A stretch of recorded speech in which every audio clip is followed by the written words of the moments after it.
Welcome to Attached, a platform for adding breadth and depth to everyday living. I'm Yakov Danishefsky, and this is the Shovavim series, a special release of tools and principles to help increase self-understanding and control for a life of elevated Kedusha.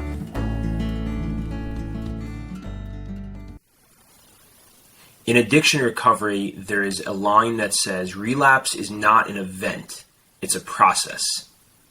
What that means is that when there is a behavior that a person knows is not good for them and they don't want to be doing, they don't just out of nowhere go ahead and do that thing. What happens instead is that there's a slow, actually very slow usually, until a certain point, slow buildup of kind of a domino effect of one thing that leads to another thing that leads to another thing that leads to another thing.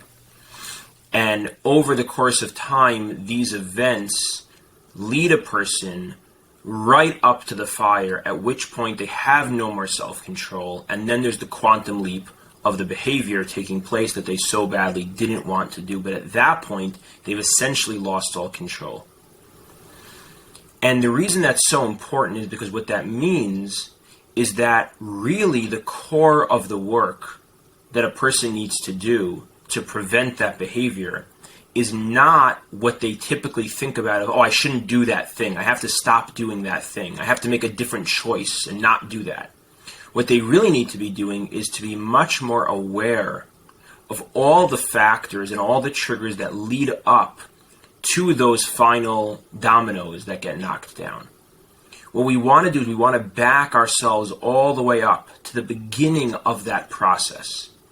Now again, I brought all that out from the world of addiction recovery, but this is relevant to anybody because that phenomenon is the phenomenon that takes place for almost anybody with any behavior that they don't want to be engaging in, and yet they do again anyway. Whether that meets any sort of criteria for addiction, or even if it's just a much, much smaller scale, lower level type of thing. So what that means is that, for example, a person wakes up late, and because of that, they're rushing to either, let's say, get to shul, or then they end up davening at home, but much more rushed. And this is just an example, and they then might feel not so great about themselves, and because of that, then they end up eating a more unhealthy breakfast than they should have, because they're just not feeling great, they're not making a great choice at that point, and because of that, they end up rushing out of their house and forgetting something that they really needed for a meeting. They realized that when they were already almost at work, but now it's too late to go back home, and they get to work and now they're flustered, and because of that, they're stressed, and then their wife calls them an hour later asking them something, but they're not in a great mood, and they're kind of irritable, and they snap at her, and then because of that, as you see how this is going, and obviously I'm kind of painting like a pretty bad day, right? And this chain of events, but one thing leads to another, and they're just not in a good place now, right? They're just sitting there at work in the afternoon, and their mind is not in a good place, and they're not very grounded, and they're not feeling good about themselves, and they're not feeling connected to their family and to their values, and they're just not doing great. And then they're sitting there at work, and they're on the computer scrolling on the internet to try and do something for work, even, let's say, or just to take a break for a couple of minutes, and there's an image that comes up, and it's an image of something that's enticing, it's an image of something attractive or someone attractive, and it's an image that pulls their mind somewhere, and because they're already sitting on such unstable ground, they're not in a place where they have a lot of self-regulation, and they're not connected to their best self. So now that image comes up, and they look at it for a few seconds longer. Maybe they even click on it and look a little bit further at something, and then they stop. Nothing terrible happens, but they look for a few seconds more than they would have otherwise. Okay? Now their system, again, not in a great place, and is already now triggered in the sexual arena.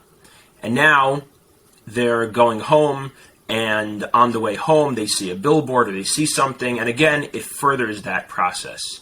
And they get home, and they're just not in a good place. And what can oftentimes happen, getting home and kids and things are a mess and things are not great. And again, the whole night kind of proceeds in this kind of a way. And let's say, for example, the person is hoping to be able to be together with their wife that evening, and she ends up falling asleep more easily. And so now in his mind, I'm justified, my wife wasn't available to me, and now I'm justified, and now it's late at night, and I had a really not good day, and I'm not in a good place, and I'm not making good decisions, and everyone in my house is sleeping, and then that's where one thing can lead to another. But at that point, when everyone in the house is sleeping, after a day like that, this person that I just described, and of course I just described a pretty bad day, I'm not saying this is the typical, although it's not so uncommon, but at that point, this person is really in a pretty dangerous spot already. In many ways, the battle is like almost already lost at that point. Now, I just gave a pretty random, generic form of what those dominoes can look like. But if a person is able to think about themselves and think, what's the process? What are the factors, what are the triggers that lead one thing to another? And what are the earliest pieces in that process? And then what are some of the major ones, the most consistent ones, the most powerful ones that lead to this? What contexts set me off more? What things put me on a downward spiral? If a person has awareness of that, especially of A, the earlier pieces of that process, and B, the more powerful pieces of that process, that can be possibly the most game-changing piece of information for a person to have, the most powerful tool to be equipped with, to be able to address this nisayon, this whole area of life, in a very different way. It can give you a lot more agency, a lot more capacity to make choices, to be aware of what's happening, to be aware of how things are going for you and what direction you're headed in.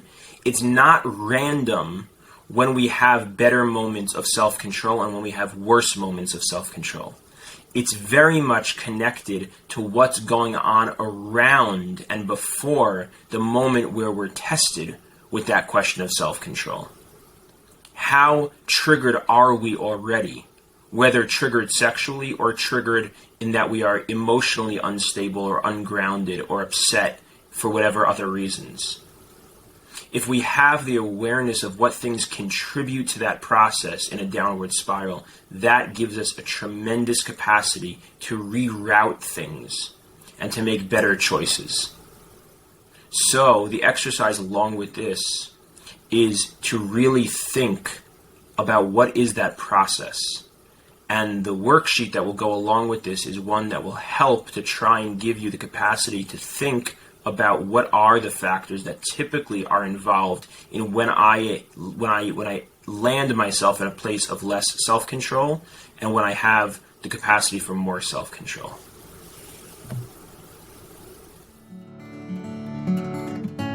Thank you so much for listening. If you enjoyed this, please follow us on WhatsApp, YouTube, or Instagram. All our podcast series can be found wherever you listen to podcasts.